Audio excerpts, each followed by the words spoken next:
Welcome to Face the State. I'm Ariana Bennett. Thank you for joining us. Well, pretty much anyone who's ever tried to lose weight knows that dieting can feel like you are going against every natural instinct you have to limit calories, cut back on carbs or sugar, or even fast for more than a few hours. And also, like motivating yourself to exercise is the exact opposite of what your body wants to do. Well, according to my guest for this episode, that's not far off. Rob Wolf, local author of Wired to Eat, is here to talk about all of that. Rob, thank you so much for coming on. Huge honor to be here. Thank you. Yeah, it's so exciting. Now, you have already written one New York Times bestseller on paleo dieting, which is a pretty common thing. I think most people have heard about it at this point. But now you take kind of a closer look at how our biology kind of sabotages us. So why is it so hard to find a diet that works and stick to it? You know, whenever there's a diet that's released, if we kind of did a bell curve kind of shape and we looked at a population of people, some subset of people would do well with a given diet, whether it's paleo or macrobiotic or vegan or what have you. But then as we get a little bit wider out, those specific recommendations tend to work less and less well for folks. So in the past couple of years, we've seen some really interesting research in this area called personalized nutrition. And what we've discovered with that is that our genetics, the genetics of the gut microbes that live inside us and on us, seem to interact in a way that really makes all of us respond to different foods in a pretty unique way. So historically, we've had these ideas of it's either high carb or low carb, and or maybe something like the zone, which is trying to strike a little bit of a balance with that. And you would see some degree of these things working with folks, but inevitably, kind of some difficulty and challenges and people kind of falling off the edge. So I think we're getting close to a spot where we can ask the type of questions to find out what is going to specifically work for you versus me. Yeah, I think this is probably the first time I've heard this. Nutrition science changes, it seems like day to day. Every day something new pops up or some new recommendation from the government pops up. One day carbs are bad, one day carbs are good. And it really is seeming like you can't really give a blanket. I would love it if I could. My job would be super easy, follow one set of guidelines. And you can throw out a general idea like eat generally whole, unprocessed foods. But we've been doing a little experimenting with my wife, who is much more insulin sensitive than I am. And she eats whole foods that, for me, produce diabetic blood sugar levels, like white rice and white potatoes and whatnot. So I just, on an instinctive level, have discovered that I need to eat lower carb, and then also through some blood glucose testing, I've discovered I need to eat lower carb to stay out of that diabetic range. So even though I can make a general recommendation, eat whole unprocessed foods, there's still some granularity, some details in there that if I were to try to follow exactly the same thing as my wife does, it would probably get me sick.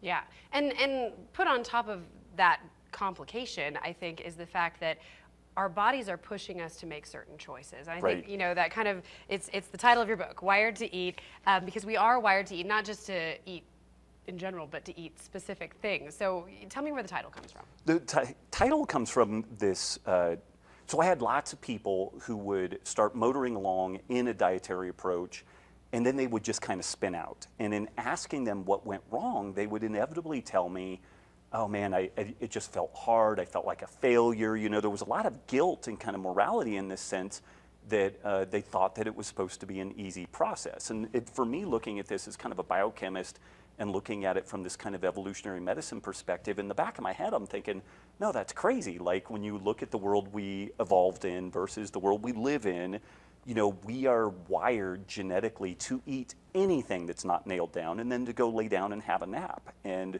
that's the way that every other organism on the planet works. Like a bear doesn't eat a meal, look at its Fitbit and say, wow, I ate 600 calories, I'm gonna do jumping jacks now. It lays down and rests because it doesn't know when the next meal is. And humans, due to technology and culture, have produced a world which is incredibly luxurious to live in, but we can overeat very, very easily. And so that fundamental genetic wiring, the way that we're wired to eat more and move less, is in direct opposition to what we're being told to do.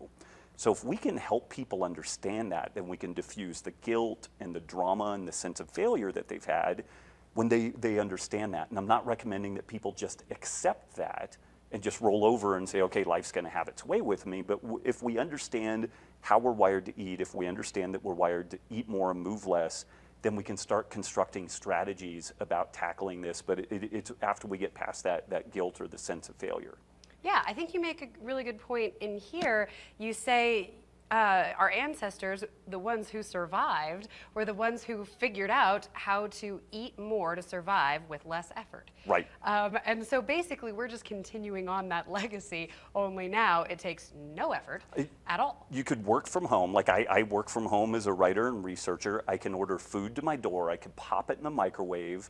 And so I don't even technically have the demands of going shopping, to say nothing of hunting and gathering or farming or something like that. So yeah, and on the one hand, you could say that we've really maxed that whole thing out, like we've really won, you know.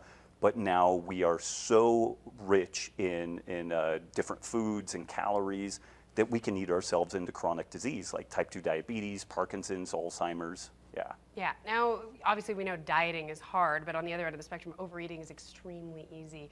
Why is it? Why are some foods so delicious to us? Well, you know, if you look at traditional cooking, whether it's Italian or Greek or, you know, just kind of Southern American cooking, food is good, but there's kind of a point where you're like, okay, I'm good. You know, you might eat a big meal, but it was reasonable. But around the 1950s, 1960s, we really started industrializing the food production process. And we had huge amounts of wheat and corn oil and corn sugars laying around. And we needed to figure out something to do with this. And this was really the birth of what we would now call the junk food industry. And so these things were government subsidized. We had to figure out something to do with them. And a lot of food chemists, instead of going out and manufacturing drugs in the black market, ended up making hyper-palatable foods like Twinkies and Ding Dongs. And are you familiar with the Lay's potato chip commercial? Yeah, bet you can't eat Bet just you can't one. eat just one, and I'll take that bet all day long. Fact, you know, yeah. yeah. Definitely fact. And so these folks really have studied the neuroregulation of appetite. They've studied this kind of evolutionary basis for the way that we seek out food, and they construct foods in a way that essentially bypass our off switch. So where you could go and have like a really phenomenal Italian meal or Greek or Thai or what have you, and you might eat a lot. You might even eat a little bit more than what you should. But within the kind of constraints or the norms of these traditional meals, there's a certain amount of variety, but then we reach a point of satiety. Whereas with these modern hyper-palatable foods, you can just keep bypassing the off switch, and they've become very good at it. The folks that make these foods are very, very good at their job. And then once you get used to that level of, say, deliciousness, right. Everything that's below that level is so unappealing. It's cardboard, pretty much, yeah. Right. And so I talk about this supernormal stimuli in the book, and we see it with internet addiction, with a variety of other addictive processes where the person habituates to a level where they need that extra stimulus to be able to even feel a normal baseline. So when people are looking at circling back around and trying to eat like seafood and fruits and vegetables, it literally looks like kind of cardboard to them because the palate, kind of refinement that has happened is skewed towards this refined food. And like drug use, in that same way, do you get less of a dopamine response Yes. from these healthier foods once you're used to less healthy foods? Yes. So you chemically are actually addicted to less healthy food. Yeah. And I mean, people try to play this thing up where it's like, oh, broccoli and steak taste great. And it does, but it is not ice cream and nachos. Right. That's a lie. And telling people to try to just like, oh, just imagine, carrot and steak and broccoli tasting as good as ice cream and nachos, it's ridiculous. Right. And I try to approach this from a very agnostic, non-moral judgment perspective, but just try to help people understand, okay, this is the quagmire you're in. And before we started recording, we talked about this. Like, I'm not that motivated by sweet stuff, but salty, crunchy stuff, I will push an old woman down in the street to get the bag of potato chips. Yeah, that's me too, absolutely. And so, everybody has a trigger, everybody has something that will get them. And it's kind of like a self-defense technique. Like, if you don't want to get mugged, you don't go to the bad part of town in the middle of the night waving your wallet around. And similarly, if if you're really trying to get a handle on your eating, you need to make sure that you don't have those trigger foods in your pantry immediately on your desk and stuff like that. You have to have a little bit of a self-defense plan with it. It's a really sad thing too, I think, because it gets to a point for a lot of people, I think, before they even realize what's happening, where they are actually physically sick. You probably see this all the time in your work. What do you think are what are you seeing? What are the biggest issues that you see that people have kind of fallen into by way of having a diet that isn't working for them? And you know, there's so many things. In the early 1900s, the top 3 causes of death were infectious disease. And now the top 10 causes of death are chronic degenerative disease caused by effectively overeating. And so you have everything from Parkinson's, Alzheimer's, type 2 diabetes, autoimmune conditions, other neurodegenerative conditions, to say nothing of just carrying excess weight, which can be an orthopedic issue, you know, damaging the joints and necessitating a joint replacement. So I mean, the impact to society and to individuals is really just monumental. And you know this everywhere. firsthand. I mean, you experienced the same situation. You know, if you can quickly tell me a little bit about how you arrived at all this personally. Yeah, as a research biochemist now 20 years ago, I had ulcerative colitis so bad that I was facing a bowel resection. And I had great doctors, but they had not really considered using this ancestral health kind of paleo diet kind of framework.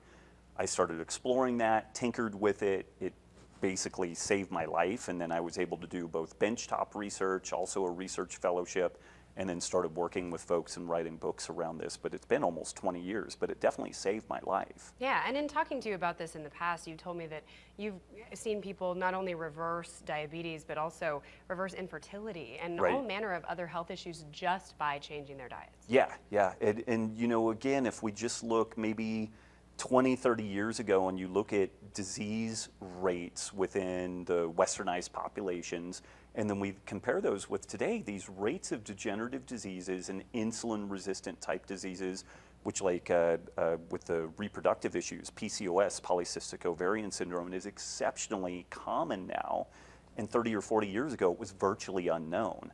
And you know, what's interesting is we know more about all of these diseases than we've ever known in history, but yet their rates are going up, which that tells me that we're probably making the wrong suggestions for people. Okay, and we need to go to a break here in just a minute, but real quickly, what would you say are the biggest misconceptions people have, biggest mistakes people are making when it comes to making choices for their nutrition? They need to clean out their house to keep that pretty safe, and they really need to focus a ton on sleep.